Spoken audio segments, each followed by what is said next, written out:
to the WNBA Draft 2026 presented by State Street Investment Management SPY.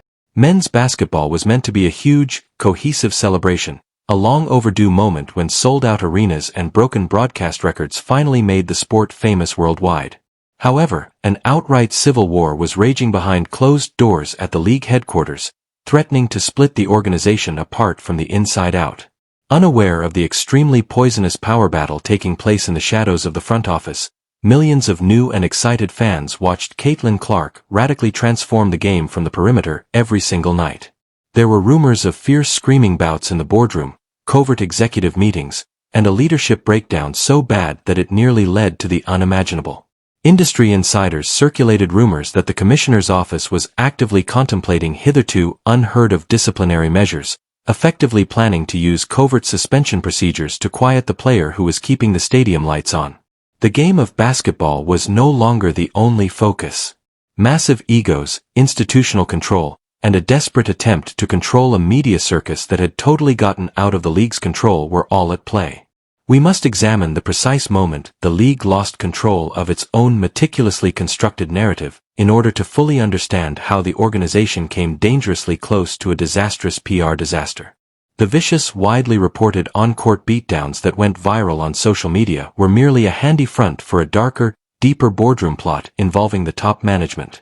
Everyone watching could see that the incredible rookie was operating with a huge, invisible target painted directly on her back from the moment she set foot on the professional parquet. We all witnessed the countless viral videos of dubious cheap shots, the unanticipated blindside hits, and the constant physical intimidation that transcended the bounds of typical, competitive basketball. Hardened league veterans who had worked for decades in relative obscurity at meager wages were profoundly insulted by the extraordinary amount of media attention she was receiving right away. Every time she ventured to drive to the basket or set a screen, they made sure she felt their simmering annoyance, transforming routine regular season games into extremely violent physical spectacles. However, the well-compensated executives in charge of the league were eerily silent while the newly formed supporters were yelling from the stands for instant technical fouls, blatant reviews, and player ejections. The world's most popular female athlete was being exploited as a nightly punching bag to increase engagement metrics, as if a secret, unwritten document had been discreetly distributed across the locker rooms. The front office easily ignored the referee's inexplicable decision to swallow their whistles on flagrant fouls, secretly hoping that the growing drama would somehow result in even bigger television numbers and rich sponsorship deals. However, it usually backfires spectacularly when you play planned, risky games with your most important financial asset, and the simmering situation was ready to burst up in their faces. The commissioner opened her lips and made the largest, most disastrous error of her professional career just when everyone in the sports media landscape believed that the league's top brass could not possibly mishandle the growing tension any worse. WNBA Commissioner Cathy Engelbert was given the ideal chance to quell the storm and clearly defend fundamental player safety when she appeared on national television for a much-anticipated financial interview.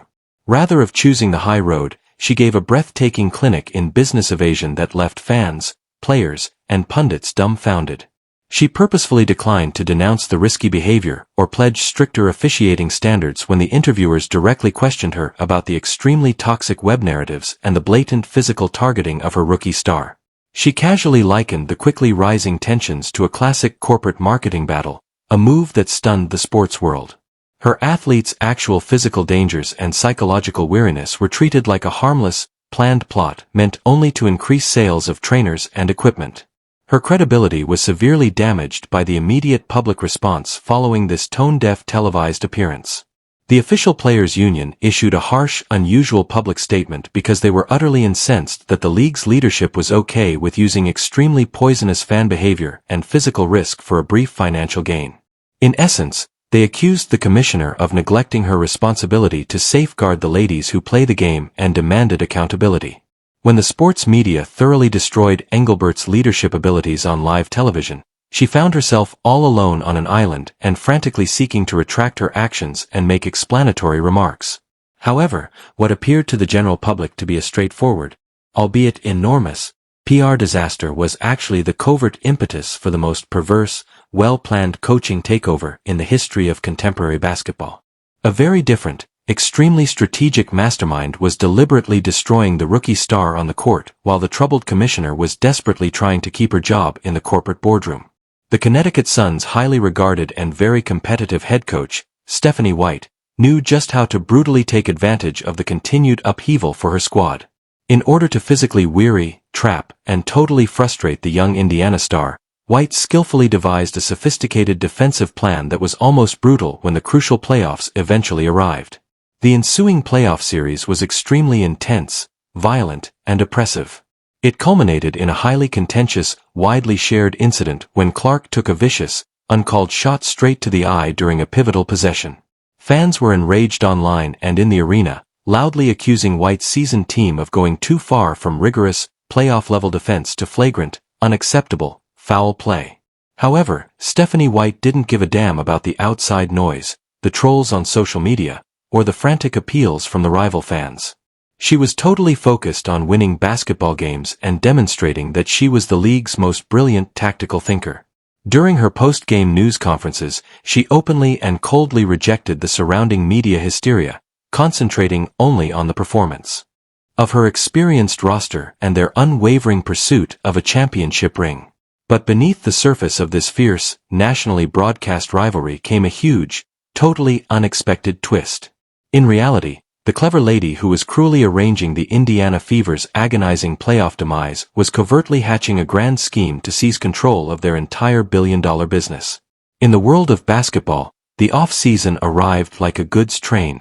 And when the Indiana Fever quickly and shockingly sacked their head coach, Christy Sides, the sports rumor mill went into overdrive.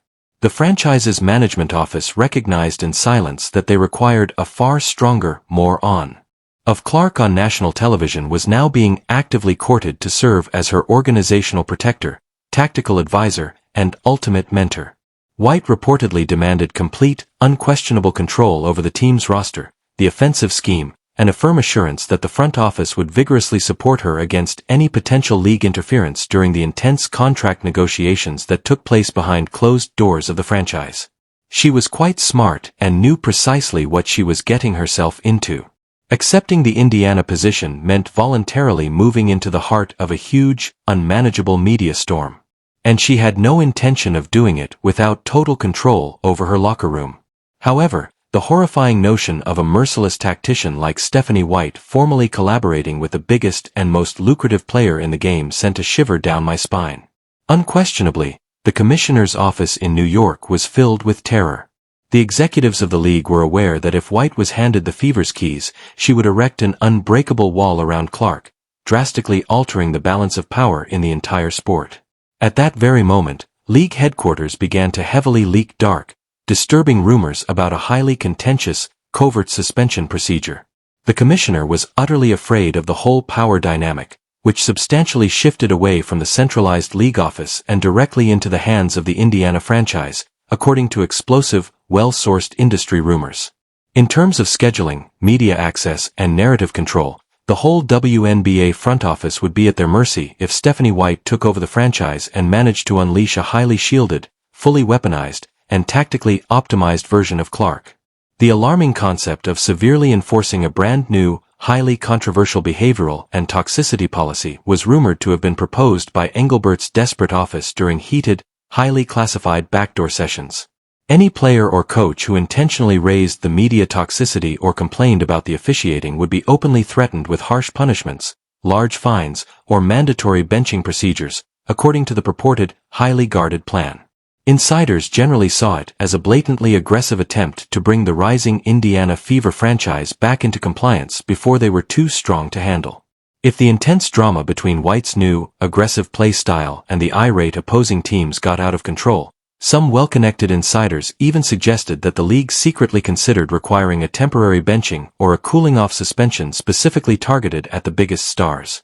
A harshly criticized commissioner who was quickly losing her sense of reality made a desperate, frantic, and grasping attempt to remind everyone in the ecosystem who was purportedly in charge of the sport.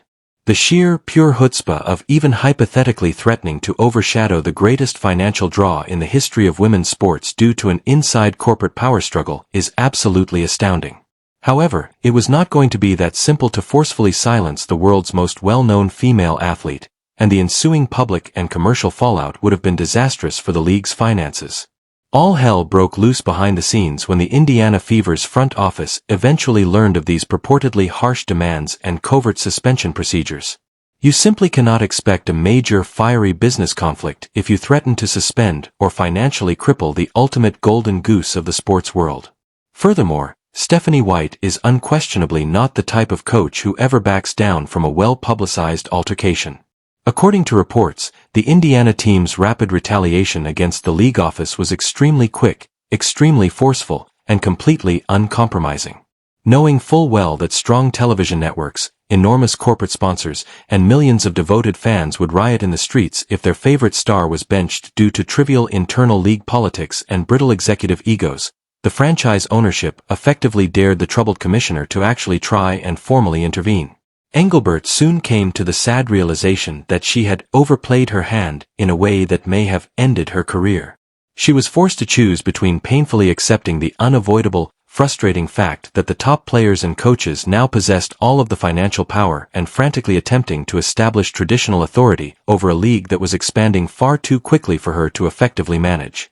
The much-discussed suspension threats and toxicity protocols quickly and silently disappeared into thin air, to be quickly replaced by skillfully crafted press releases that were excessively optimistic and forced grins for the eager TV cameras.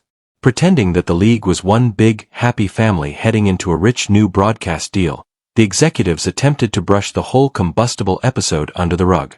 However, the harm was already irreversible. The battle lines for the sport's future had been formally carved in the sand, and the total trust had been completely destroyed. In the end, this leads us to the most crucial and urgent question. Who is actually in charge of this quickly growing billion-dollar sports empire? The delicate balance of power in professional women's basketball has irreparably and permanently changed, and the wealthy businessmen sitting in their opulent suites are profoundly scared of this new reality. This is the unquestionable, objective truth of the situation. They begged and pleaded for the mainstream sports world to finally take notice of their goods for several decades. However, they obviously have no idea how to deal with the extreme heat now that the world's spotlight is blindingly bright and merciless. Caitlin Clark altered more than simply how basketball is played on the floor. She unintentionally revealed the serious structural defects in the top-down management of the whole professional league. The Indiana franchise effectively executed a smart, covert corporate coup by brutally pressing the issue, refusing to back down from physical intimidation, and appointing a proven, fearless powerhouse like Stephanie White to oversee the locker room. They firmly demonstrated to the entire sports world that they, not the severely undermined commissioner's office, are now the ones who formally set the rules, manage the enormous viewership figures, and generate the financial money. Everyone will be closely observing every dubious foul, every tense post-game news conference, and every subtle, passive-aggressive exchange between the Indiana bench and the league's front office as the eagerly awaited new season draws near. Even though the WNBA barely made it through this tumultuous, extremely damaging internal corporate conflict, the massive, seething tension is still simmering just below the surface, waiting for the tiniest spark to ignite the entire powder keg once more. The frantic league executives may soon discover that the beautiful game has fully and irreversibly left them in the dust the next time they try to use their dwindling administrative power to control the organic narrative.